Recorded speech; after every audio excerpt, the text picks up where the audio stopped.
Meus prezados irmãos, boa noite. Hoje é dia 29 de março de 2023, quarta-feira. Estamos iniciando os trabalhos na Casa Espírita de Abel Sebastião de Almeida.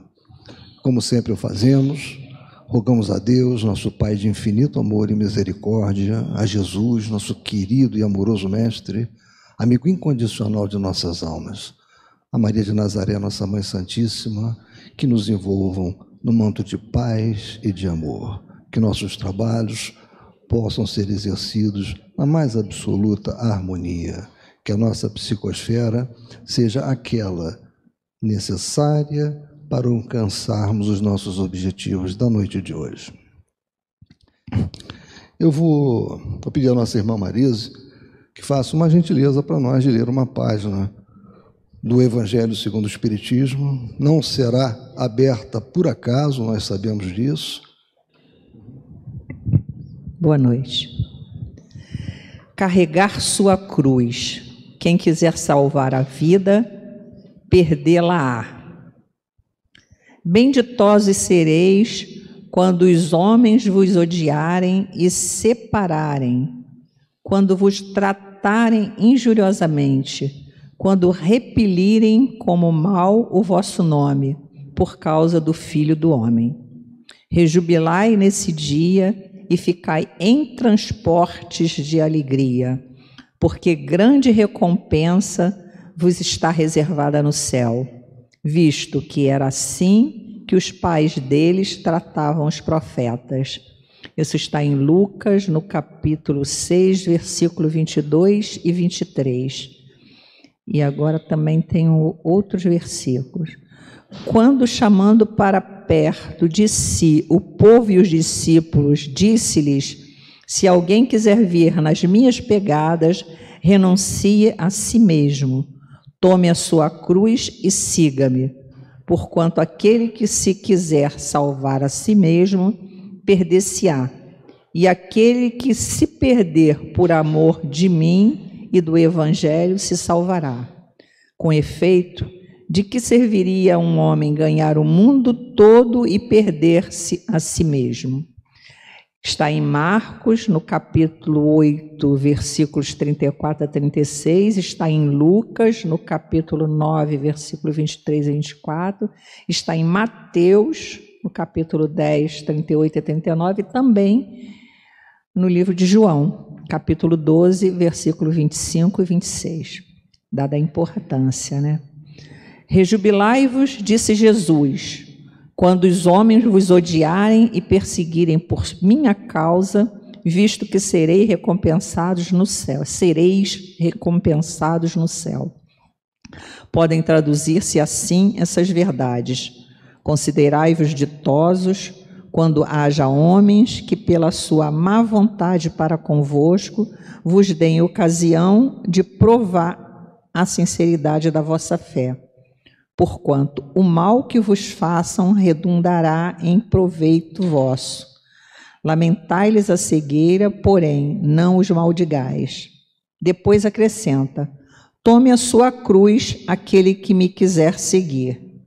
Isto é, suporte corajosamente as tribulações que sua fé lhe acarretar, dado que aquele que quiser salvar a vida e seus bens, renunciando a mim, perderá as vantagens do reino dos céus, enquanto os que tudo houverem perdido neste mundo, mesmo a vida, para que a verdade triunfe, receberão na vida futura o prêmio da coragem, da perseverança e da abnegação de que deram prova. Mas aos que sacrificam os bens celestes aos gozos terrestres, Deus dirá: já recebestes a vossa recompensa. Boa reflexão. Bom estudo para nós todos. Obrigado. Bem, meus irmãos, nós vamos então dar continuidade ao estudo da obra Diversidade dos Carismas, do saudoso Hermínio Miranda. Nós vamos estar trabalhando o capítulo 4, para quem tem aquela série mais antiga, de 2 volumes, que é o meu caso, itens 1 e 3. Para os que têm o volume único, é capítulo 14, itens 1 e 3. Capítulo 16? Ah, então tá. Onde está capítulo 14? Desculpa, é capítulo 16. Esse capítulo, Hermínio intitula como Semiologia da Comunicação Mediúnica. Eu achei interessante, antes de iniciarmos propriamente o que ele nos traz, nós falarmos um pouquinho, mas muito rapidamente, até porque essa não é a nossa área, né, de eficiência, então aqueles que são especialistas na área, como a nossa irmã Sara, me corrijam se eu estiver errado, né?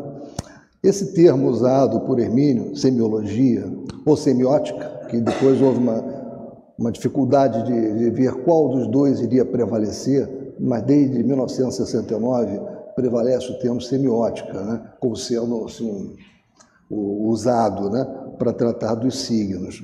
Mas é uma nomenclatura atualmente mais usada, essa de semiótica.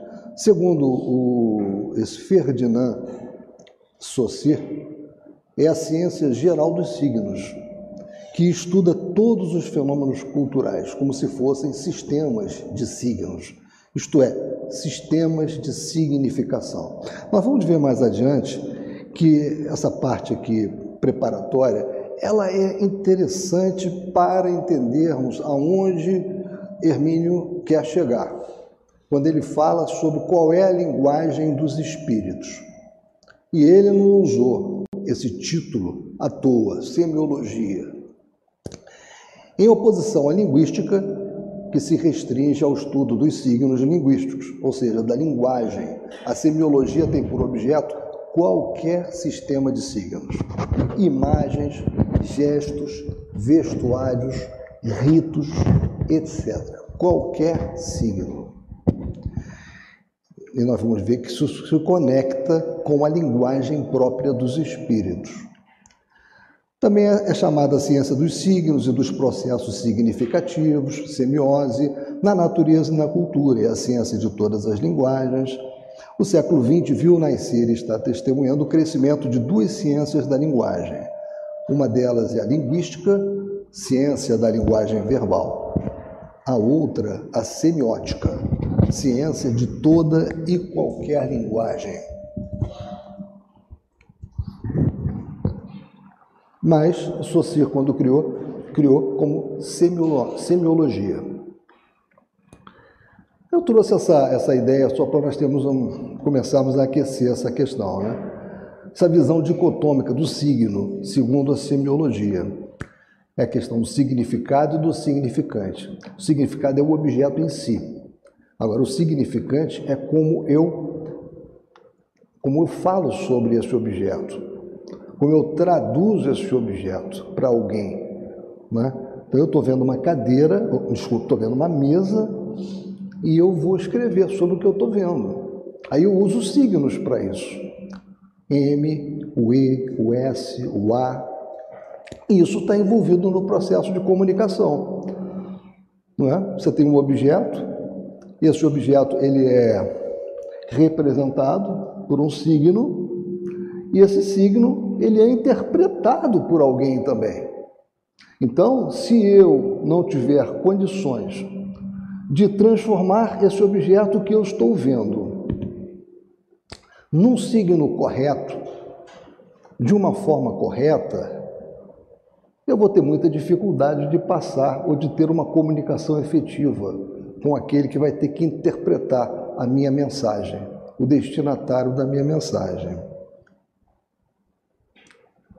Isso aqui também é o que eu falei, né? Ou seja, né, quando você envolve signo, tem esse conceito de significado, significante, né? O significado é a árvore, o significante é como eu vou, né? Como é que eu vou transmitir o sentido dessa árvore, né? Já estou acabando com essa parte preparatória, tá? O significado não é a realidade que ele designa, mas a sua representação. é o que quem emprega o signo entende por ele. O significante é o veículo do significado, que é o que se entende quando se usa o signo, é a sua parte sensível, e esta definição se estende às diversas linguagens. Significação é, portanto, uma diferença entre o signo e outro, noção de valor, porque a língua é produção e a interpretação de diferenças. Isso aqui é uma representação também de Humberto Eco, em que ele fala sobre uma comunicação. Você tem um emissor, você tem um destinatário, você tem uma mensagem, né? Um emissor, uma mensagem, um destinatário. E tem os signos, tem um código, tem uma sequência, tem uma série de códigos que são comuns, que permitem que esse emissor aqui possa mandar uma mensagem efetiva para o destinatário, que ele possa decodificar isso. Agora vamos entrar aonde nós pretendíamos, nessa questão da linguagem do pensamento. E Hermínio começa dessa forma: os espíritos só têm a linguagem do pensamento, não dispõem da linguagem articulada, pelo que só há para eles uma língua. Isso vocês encontrarão um desdobramento muito interessante no Livro dos Médiuns, capítulo 19, pergunta 223. Na verdade, pergunta 223, 224, em que Kardec trabalha muito bem essa questão. Então, e o 15º de desdobramento da questão 223. Para explicitar essa ideia básica, os instrutores da codificação acrescentaram a Kardec mais adiante que, ao se dirigirem a um médium ser encarnado, não o fazem em francês, inglês, árabe ou grego, mas pela língua universal, que é a do pensamento. Convém enfatizar o relevante aspecto dessa informação que nos assegura, em termos inequívocos, que os espíritos só têm uma linguagem, a do pensamento. Antes de prosseguir, vamos recorrer novamente ao nosso esquema básico do processo da comunicação, figurado na página seguinte. Vocês podem ver que nós temos uma médium, que ela está semi-desdobrada, e temos um ser encarnado que está ao lado dela e um espírito que está se comunicando com essa médium, perispírito a perispírito. Está ocorrendo ali um processo de comunicação, tal como desenho esse totalmente pertinente, tal como delineado no Livro dos Médiuns, nessas questões 223, 224 e seguintes, muito importantes para quem quer estudar essa matéria. Aí ele aqui nos fala, na verdade ele coloca no papel sobre isso que nós acabamos de falar, que está na gravura. O espírito da esquerda transmite seu pensamento ao médium, que está à direita, este ligeiramente desdobrado. Este o processa, converte e o retransmite ao encarnado. Vejam o processo de comunicação aí, o diagrama do processo de comunicação aqui na redação que ele está dando. Se o espírito manifestante pudesse transmitir o seu pensamento diretamente ao ser encarnado, com o qual desejasse comunicar-se, não precisaria recorrer a nenhum intermediário, que é o médium, e, por conseguinte, nem ao recurso da linguagem humana, utilizando-se diretamente da única linguagem de que dispõe, ou seja, a do pensamento. O problema é que ele não encontra na grande maioria das pessoas encarnadas as condições necessárias e suficientes para assim proceder. Precisa valer-se de alguém que lhe sirva de intermediário e que possa captar o seu pensamento, convertendo-o em palavras escritas ou faladas, inteligíveis à pessoa ou às pessoas às quais a mensagem se destina. Ou seja, o médium tem que estar preparado para poder interpretar adequadamente aquela mensagem que é transmitida por pensamento. Ela não vem nos signos M de mesa, E de... Não é isso. Ele transmite a ideia. E é preciso que aquele que recebe a ideia tenha condições de interpretar adequadamente a ideia e tenha um arsenal de signos. Lembra que nós falamos do signo? Por isso que eu passei um pouco falando sobre semiologia, signos. O médium tem que ter um arsenal de signos, que pode ser a palavra escrita, a palavra falada, que permita a ele transmitir aos demais, com fidedignidade, aquilo que ele está recebendo. E vocês vejam que isso, às vezes, é extremamente difícil. Então, eu vou fazer também uma pequena digressão, usando Hermínio Miranda, numa obra que eu gosto muito, é um opúsculo, A Reencarnação na Bíblia, bem interessante, uma obra fina, né? É um opúsculo, mas é muito interessante. Hermínio foi muito feliz. Eu até já usei isso aqui em outra oportunidade, mas esta oportunidade agora eu não podia deixar de falar. Então, nós estamos vendo a importância de ter condições de interpretar, para poder passar algo que não seja de difícil ou quase impossível entendimento. Hermínio começa aqui nesse livro falando o seguinte: o presente estudo foi escrito a partir... Não, eu vou pular isso aqui para a gente não perder tempo. A hora final. Um bombardeiro supersônico voando a grande altura deixa cair um potente artefato nuclear. Ao atingir o solo, a bomba explode com o brilho de uma estrela fulgurante e o calor de uma fornalha, e abre um poço fundo e amplo, como um abismo, do qual se eleva imediatamente densa nuvem de gases. Momentos depois, a nuvem assume a forma de imenso cogumelo, que obscurece o sol e projeta uma sombra sobre vasta região. Todos nós aqui já sabemos do que ele está falando. A essa altura, já os radares alertaram os computadores, e estes já expediram a ordem para o contra-ataque. Mal se ouviu o estrondo da explosão, levantou voo uma veloz esquadrilha de caças a jato que saem no encalço do bombardeiro. Ao longe, parecem pequenos gafanhotos por causa das suas linhas aerodinâmicas, refletindo nas suas brilhantes carcaças metálicas o sol. Refletindo nas suas brilhantes carcaças metálicas, o sol cria verdadeiras coroas douradas em torno deles. Visto do solo acima das casas, dos montes e das nuvens, lembram figuras mitológicas com rostos vagamente humanos. As asas em delta assemelham-se a cabeleiras femininas, enquanto a cauda, por causa do perfil dos estabilizadores, lembra o ferrão dos escorpiões, tão mortífera talvez como estes. E que barulho fazem ao cruzar os espaços em fantástica velocidade. É como se verdadeira multidão de carros de guerra estivessem sendo arrastados pelos campos por milhares de cavalos enfurecidos em disparada. Aqueles gafanhotos também levam o terrível instrumento da destruição, artefatos nucleares que vão provocar alhures, os mesmos cogumelos da morte.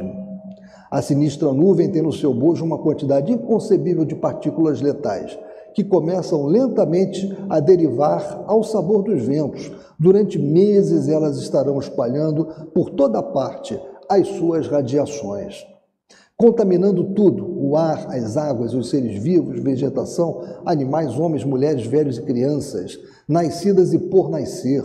Ninguém as vê e, a princípio, nem as sente. Mas o trabalho invisível da destruição prossegue, traiçoeiro e inexorável. Plantas, animais, seres humanos continuarão a respirar aquele ar, a beber aquelas águas e a ingerir aqueles mesmos alimentos de sempre. É como se a vida seguisse normalmente o seu curso, enquanto os implacáveis emissários da morte trabalham em silêncio. Atormentados por intolerável mal-estar, muitos desejarão uma morte compassiva e rápida. Muitos até mesmo a buscarão, correndo riscos desnecessários, tentando botar a máscara do acidente em suicídios desejados, mas a morte lhes foge ao mesmo tempo que os espera, enquanto os prepara para o fim que ela própria decidiu e que se aproxima. Por 5 ou 6 meses a Terra inteira será atingida como nunca o foi. Neville Shute acha que serão 6 meses. Está no seu angustiante livro On the Beach, na praia. no qual descreve com as tintas pesadas do desencanto a visão apocalíptica das consequências de um confronto nuclear de vastas proporções. Até um filme se fez com base na sua densa história, chamou-se A Hora Final. Seria profético o livro do genial engenheiro e escritor australiano? Certamente, só não podemos dizer que hora é aquela, pelo menos ao escrevermos isto no início da década de 80, mas poderá estar sendo destravada agora, enquanto você lê, amigo leitor, o mecanismo do terror global. Ou poderá ser daqui a mais um pouco, horas, dias, meses, anos, quem sabe, senão Deus. Só se sabe que a hora chegará. Esse foi o introito de Hermínio, né? Uma hecatombe nuclear. Agora ele nos fala sobre o profeta. Aí ele vai para Apocalipse, o Apocalipse de João. E é isso que ele vai analisar. Então nós sabemos que João teve uma visão. Essa visão, aquilo foi um fenômeno mediúnico, né? E é aí onde eu quero chegar, essa questão da interpretação dos fatos. Não é, porém, para assustar o leitor e nem para impressioná-lo que estamos aqui a projetar imagens de um conflito nuclear. Propositadamente, deixamos no texto duas palavras-chave, apocalíptica e profético. Tomemos essas chaves, abramos as portas e penetremos no vestíbulo de uma especulação. Bem Hermínio, né? Suponhamos que algum profeta antigo, vidente, sensitivo ou médium, chame-o como quiser, tivesse tido a visão antecipada da hora final, há cerca de 2000 anos. Como iria ele relatar o que viu? Nada sabe ele de energia nuclear. Não pode sequer imaginar que estranhos aparelhos metálicos, mais pesados do que o ar, sejam capazes de voar a incrível velocidade, com um enorme estrondo, e melhor do que pássaros e gafanhotos. Desconhece explosivos poderosos, radiações mortíferas, radares vigilantes e computadores obedientes.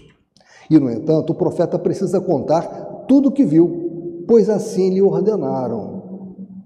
Para que haveriam de mostrar-lhe o que está para acontecer, senão para que ele informasse aos homens dos trágicos acontecimentos que os aguardam. Por isso, ao retornar de seu arrebatamento em espírito ao céu, isto que hoje se chama transe, o profeta está bem consciente de que tem de descrever o melhor que puder suas enigmáticas visões. Para ele próprio, elas são incompreensíveis e até absurdas, mas ele sabe, sem saber por quê, que para alguém em algum tempo, em algum lugar, suas visões seriam claras como a água da fonte. Era preciso, pois, traduzir todas aquelas imagens puramente visuais em símbolos gráficos. Era preciso transformar aquelas imagens puramente visuais em símbolos gráficos. Tem tudo a ver com o que nós estamos estudando nesse capítulo do livro.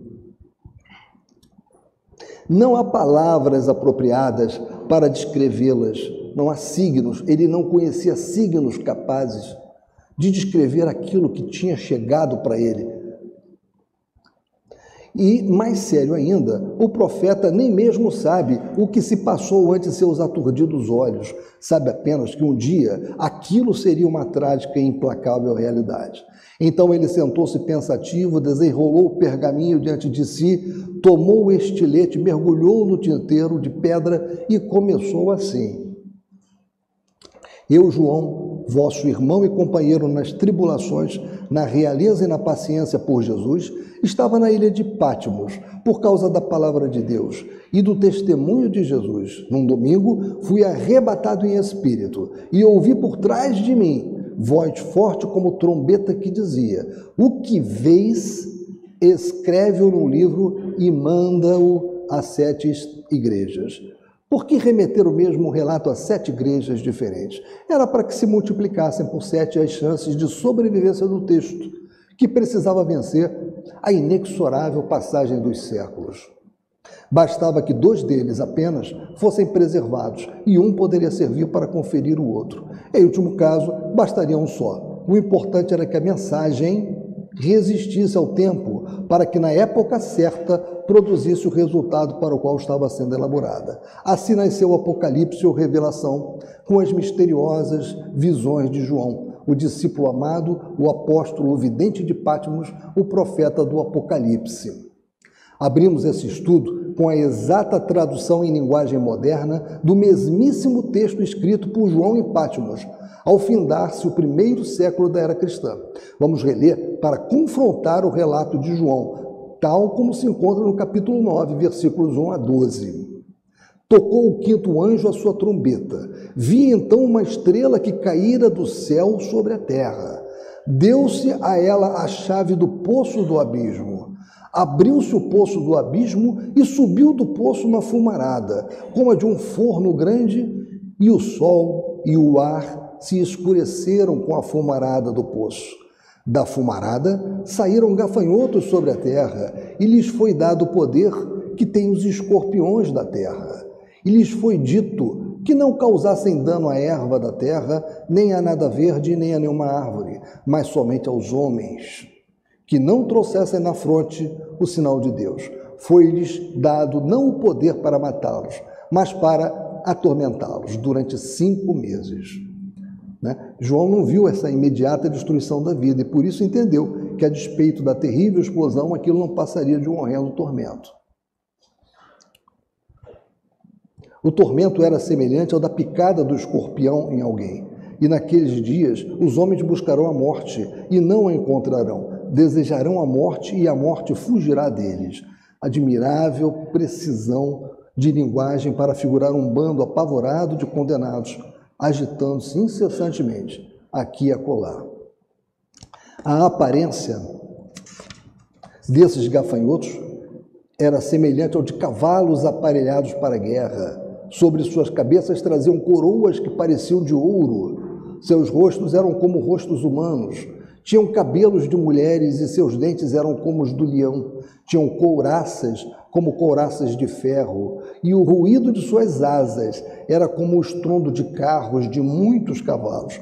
Curiosa expressão essa, muitos cavalos, que é precisamente como se mede a potência dos motores de avião e outros.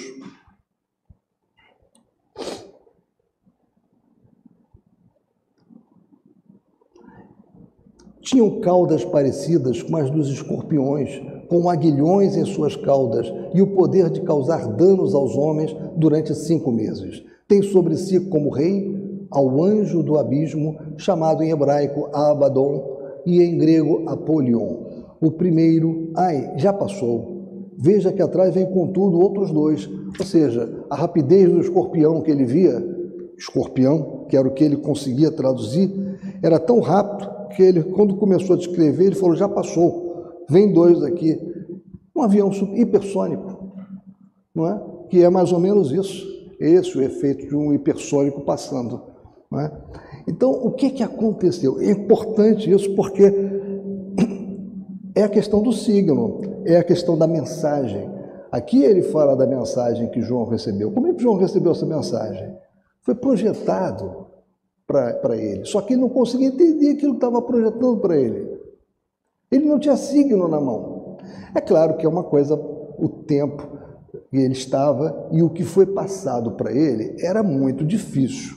A gente tem que fazer uma redução disso para a vida nossa. Não é? Ou seja, o espírito também seleciona, muitas das vezes, o médium capaz de ter os signos, aquele que tem uma capacidade para poder colocar, transmitir o mais fidedignamente aquilo que ele, por pensamento, está passando. Por isso que eu trouxe essa questão do João, do Apocalipse de João. Era uma questão de interpretação. Só que como é que João podia interpretar aquilo naquela época? Aquilo era muito difícil, realmente, né? Logo, a comunicação mediúnica, voltando ao nosso texto do livro, logo a comunicação mediúnica é a resultante de um entendimento telepático, mente a mente, entre o espírito manifestante e o médium, e deste para o destinatário, já convertido no sistema de linguagem articulada, isto é, a palavra escrita ou falada. Lembra daquele triângulo que eu coloquei? É aquilo ali, né? Você tem um objeto, né? A mensagem que está sendo passada, você tem um conjunto de signos que o médium usa para poder passar aquilo que ele está recebendo, e você tem um destinatário que vai ter que interpretar. Não foi à toa que ele usou o termo semiologia, que Hermínio usou o termo semiologia. Ele quis mostrar como é importante esse tipo de análise. E ele não tratou disso só aqui. Você vê que isso a gente encontra, essa preocupação de Hermínio, a gente encontra em várias obras. Eu encontrei nessa aqui também, tem em outras obras. Não é difícil, portanto, concluir que o ponto crítico da comunicação mediúnica está na conversão do pensamento alheio em linguagem articulada. O processo como um todo, por isso mesmo, está sujeito a algumas complicações significativas, que precisam ser levadas em conta a fim de que possam ser contornadas e superadas, se é que temos por meta uma comunicação confiável. E é esse o nosso objetivo. O tempo todo, né, buscarmos uma comunicação confiável.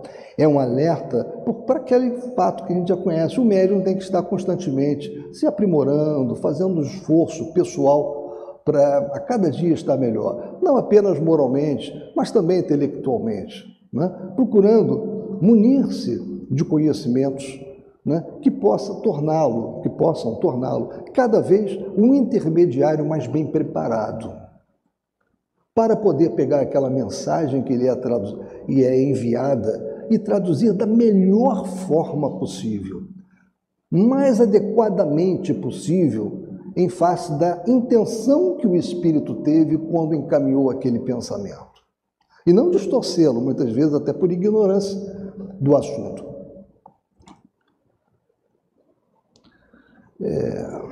Eu já li aqui, o médium não apenas precisa interpretar? Acho que não, né? Já? Não.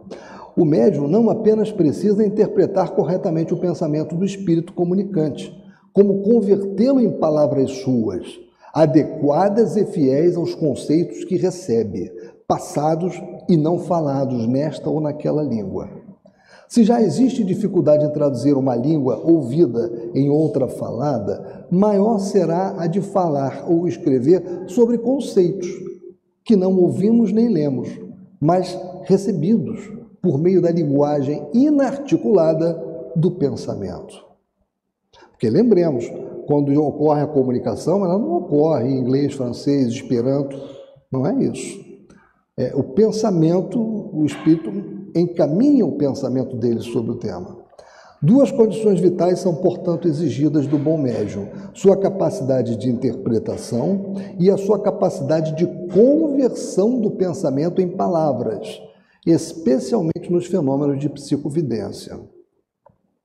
Afirma Boddington: a capacidade de interpretar é às vezes mais valiosa do que a literal, do que é percebido na vidência, porque é principalmente pelo simbolismo que os espíritos alcançam o nosso entendimento. Ele, quando fala do simbolismo, é que eu não quis falar, mas você também, quando fala de signos, teria que entrar em índice, né, em símbolo, e esse simbolismo aqui é aquilo que realmente é aquele signo que representa o objeto. Usualmente, uma forte impressão ou apreensão intuitiva ajuda o vidente na elaboração de suas descrições. Quando isso não ocorrer, mantenha o cérebro em estado de passividade, de modo calmo e firme, e mentalmente busque o sentido da visão.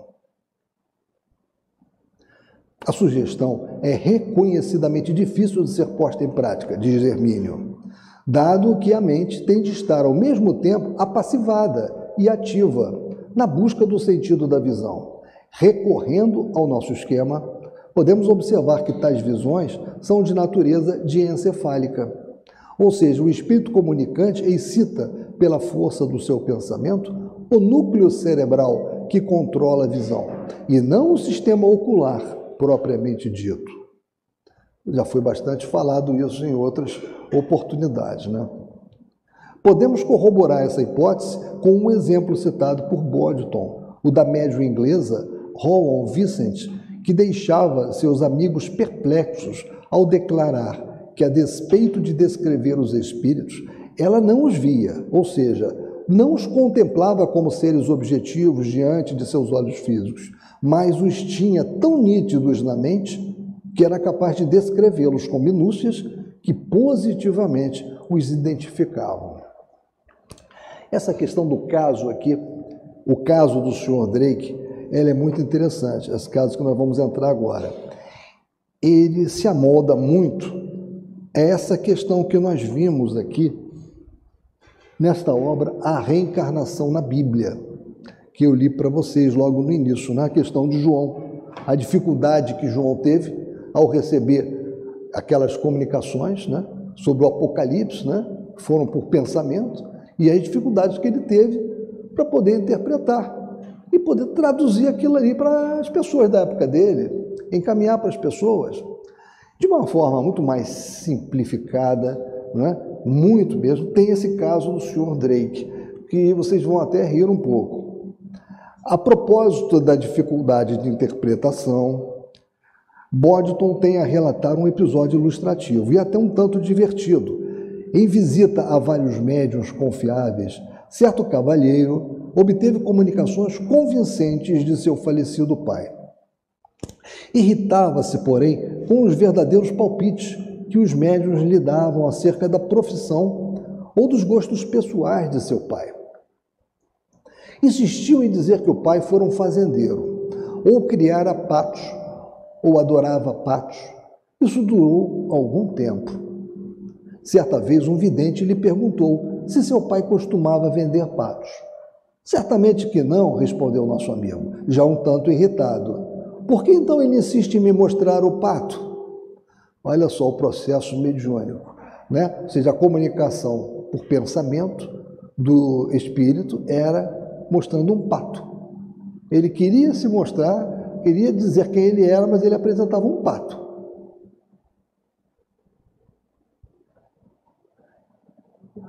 Existe mostrar o pato. É um pato macho. Como você chama a um pato macho? Seu pai está rindo e disse que você tinha de saber do que se trata.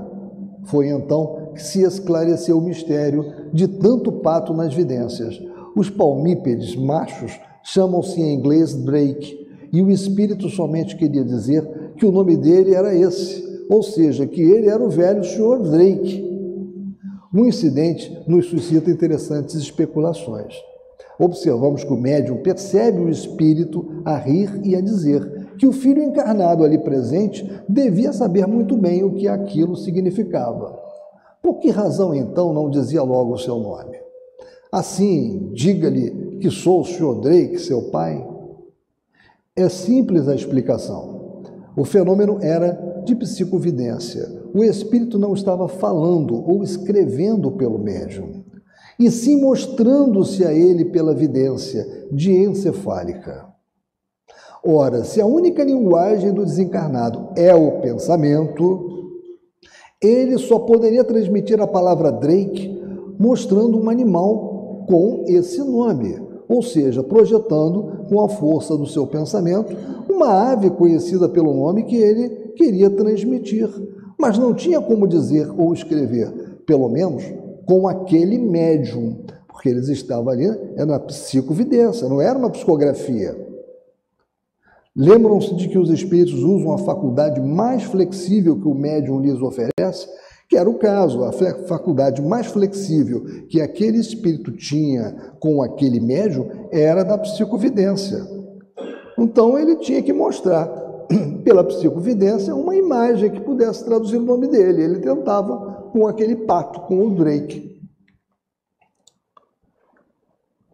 Isso nos mostra, né, ele aqui fala, episódios como esse, diz Hermínio, são prontamente agarrados pelos negadores profissionais para invalidar o fenômeno mediúnico, né? Para tentar, né? É fácil criticar, mas é também arriscado para quem não tem a mínima ideia do que realmente se passa na dinâmica do processo de comunicação. A verdade é que os espíritos, como vimos há pouco, não se utilizam de palavras, mas do pensamento puro. Sem poder articular a palavra Drake para identificar-se através da vidência, serve-se de uma imagem, exibindo-se como um Drake, pato, para expressar o que deseja, ou seja, sua identificação como o Sr. Drake. É fácil mostrar-se a psicovidência? É fácil mostrar-se a psicovidência rindo, ou transmitir ao médium via telepática a ideia de que ele, o espírito manifestante, é o pai do Drake mais jovem. Mas como dizer que ele é o Sr. Drake, se não dispõe de linguagem específica para falar, e se não encontra no médium os recursos necessários para expressar-se de outra maneira? Ainda bem que existe na língua inglesa um termo que servia como sobrenome do espírito para designar um palmípede. Mesmo assim, foi difícil fazer chegar ao entendimento do médium e do filho que o pato figurava na história não para indicar preferências ou a ocupação do espírito em vida, mas o sobrenome. Imagina a dificuldade que teria eu, diz Hermínio, se tivesse de transmitir a alguém, por esse sistema, o meu nome, para o qual não vejo o pato ou ganso que sirva. Insistiam em dizer que o pai fora um fazendeiro, ou criara patos, ou adorava patos. Isso durou algum tempo.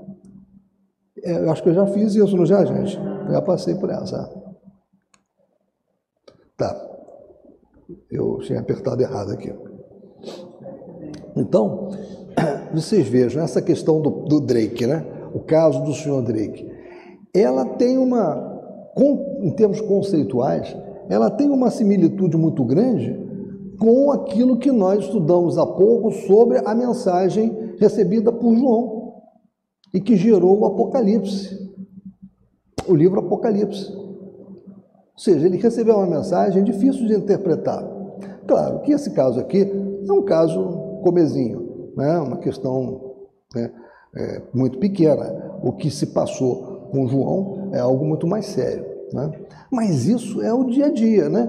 Muitas das vezes o espírito comunicante, ele nos encaminha uma mensagem e nós não estamos ainda preparados para traduzir essa mensagem, né? Não nos colocamos também como bons receptores para isso. Então, nós temos que estar sempre preparados e termos na cabeça o seguinte: nós temos que ser bons intérpretes. Temos que ter condição de interpretar, procurar chegar na essência daquela mensagem que nos é encaminhada, para aí sim colocar no papel. Claro, na psicografia é diferente, não é? Do que aqui nós estamos falando. Estamos falando na psicovidência. O que aconteceu no Apocalipse foi também um fenômeno de psicovidência.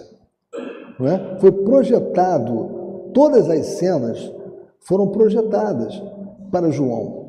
E João tinha que se resolver, né? Para transmitir aquilo que ele estava vendo. É claro que na psicografia é diferente, é muito mais fácil, né? Mas mesmo assim, é preciso que o médium tenha aptidão também para as coisas, a não ser que seja um fenômeno absolutamente mecânico. Né? Mas se já é intuitivo, por exemplo, ele tem que conhecer os signos da língua portuguesa, né? Para poder colocar no papel adequadamente aquilo que ele está recebendo, aquela mensagem. E o item 3, que fala da captação e processamento da mensagem. Você veja que Hermínio está falando do processo de comunicação, né? O tempo todo. Se, porém, a comunicação é psicofônica ou psicográfica, a coisa se torna mais fácil. É o que nós estamos falando. O espírito manifestante manipula os dispositivos psicomotores apropriados do médium e lhe dita, por audição coclear, o seu nome. Escreve-o no papel ou faz o médium pronunciá-lo, enviando um comando ao sistema apropriado. Como fazê-lo, porém, se somente dispõe da vidência e dos recursos telepáticos, mas não tem nas mãos o painel que o liga com o do médium nos centros que controlam a palavra escrita ou falada. Boddington encontra algumas complexidades aqui. Clarividência é considerada visão ampliada, mas os videntes ficam frequentemente perplexos para explicar o processo pelo qual eles percebem informações que lhes são transmitidas. É difícil dizer se elas chegam pela audição, pelo controle, psicofonia, pela impressão vocal que flui do desencarnado ou pela telepatia, vinda de pessoas do auditório. Cada um desses fatores entra ocasionalmente na comunicação. Quando a mixagem é perfeita, pode suscitar a ideia de que o médium não é uma entidade individualizada, mas parte da consciência universal que se manifesta. É claro que uma percepção ou compreensão abrangente figura nas melhores formas de clarividência. Como podemos observar, o que está em jogo no mecanismo da captação de uma comunicação espiritual não são os sentidos, individualmente, visão, audição, tato, etc., mas o dispositivo central que comanda e integra os sentidos numa percepção global, onde a mensagem captada não é visão nem audição e, por conseguinte, não é também palavra, e sim uma ideia, de vez que os instrutores foram taxativos e enfáticos ao declarar que os espíritos não têm linguagem articulada, apenas o pensamento. Muito importante voltar àquelas questões 223, 224 do Livro dos Médiuns, para aprofundamento sobre isso. Logo, eles não impressionam os sentidos um por um, mas o núcleo central no cérebro, onde as impressões sensoriais são analisadas, processadas e convertidas em imagens, sons ou palavras faladas e escritas, ou permanecem como meras impressões que jamais atingem o estado sensorial. A tradução sensorial do pensamento recebido do espírito manifestante já é elaboração do médium e não emissão do espírito, ou seja, ele já recebeu e vai traduzir aquilo em signos. No caso do Sr. Drake, por exemplo, o espírito teria formulado a seguinte programação: para que ele tome conhecimento de que me chamo Drake, preciso transmitir-lhe a ideia de que tenho um pato, Drake, seguro pelas mãos. Em vez de chegarem, porém, a essa conclusão, que poderia ter sido ajudada pelo filho encarnado, os médiuns ficavam a imaginar explicações outras. Que ele fora um fazendeiro, um criador ou caçador de patos, que gostava de pato assado, ou ainda simplesmente que gostava do bicho por qualquer razão pessoal não específica. Se fosse no Brasil, seria bem possível elaborar-se logo uma interpretação que levasse ao jogo do bicho. Como, ao que eu saiba, não existe pato na escala zoológica dos bicheiros, é provável que a interpretação fosse mais elaborada. O leitor de bom humor deve ler o complicado raciocínio de Dona Angelina, mãe de Zélia Gattai, em Anarquistas, graças a Deus, para identificar com acerto o palpite que lhe estava sendo proporcionado pelo sonho de uma das suas filhas, irmã da autora. É uma delícia. Confesso a vocês que eu tentei baixar esse livro, tentei comprar na Amazon, mas não tem versão eletrônica, e para comprar o papel, o livro em papel, ele só ia chegar 15, 20 dias depois. Então não ia dar tempo também de poder fazer aqui uma avaliação. Eu não conheço, eu não sei se algum dos presentes conhece essa obra, Anarquistas, graças a Deus. Não sei se a Sara conhece. Conhece, Sara? Não? Então tá. Mas fica aqui, né? Fica uma ideia de nós, né, até conhecermos essa obra que ele cita e diz que é uma delícia, né? Comentando este aspecto, lembra Regina que nos livros de André Luiz todo mundo fala. É verdade, duas razões existem, a meu ver, para que assim seja. Primeira, os livros de André são narrativas dramatizadas, escritas em linguagem didática, na qual o pensamento já aparece convertido em palavras, que o nosso Chico psicografou. Segunda, os diálogos reproduzidos pelo autor espiritual não são comunicações mediúnicas, mas conversações entre espíritos desencarnados. Acrescenta Regina que usualmente os espíritos lhe dizem um nome para se identificarem, especialmente os que comparecem como visitantes ao grupo em que ela serve. Outros conversam normalmente com ela. Também isto é certo. É preciso lembrar, contudo, que ela dispõe de recurso mediúnico adequado a receber pela audição coclear, psicoaudiência, os nomes e os diálogos mentais, usualmente, se não sempre, realizados em estado de transe mais profundo ou mais superficial. Por outro lado, observo com muita frequência a dificuldade que encontram certos espíritos em transmitir nomes, datas, aspectos geográficos e outros dados concretos e objetivos. Drake, por exemplo, dizia ao médium que seu filho deveria saber do que se tratava, mas não conseguia ou não queria simplesmente transmitir o seu nome, a não ser através da imagem do pato. Mais de uma vez, se pôde observar, portanto, que clarividência é uma palavra bastante inadequada para rotular o fenômeno que leva esse nome. Só porque alguns aspectos da comunicação assumem feição visual, não quer dizer que o sensitivo seja clarividente ou psicovidente. Ele percebe, ao que parece, uma realidade global, via pensamento. E só depois de conhecida, processada pela unidade central do cérebro e distribuída pelos respectivos sentidos, então sim, torna-se imagem, som ou palavra. Torna-se signos. Entram em jogo, então, variados sentidos, como supõe Boddington. Realmente, uma vez que a ideia do pato para servir de identificação foi transmitida pelo espírito e captada pelo médium, ele acaba vendo um pato na visão diencefálica e, com alguma ajuda, descobre, afinal, que o espírito apenas desejou transmitir o seu nome. Somente nesse estágio final é que a visão diencefálica se torna palavra, Drake. O espírito, contudo, não a pronunciou, pois ele não se utiliza de palavra, nem usou patos para isso, mas a ideia, pensamento de um pato. Vimos, por outro lado, nas instruções de Kardec, que o espírito manifestante recorre à condição mais flexível que encontra no arcabouço psíquico do médium. Digamos que o médium tem a melhor inclinação e desembaraço para a psicografia. O espírito comunicante emite um pensamento, comando que vai ativar centros motores da palavra escrita. Basta ao médium apanhar um lápis, papel e escrever.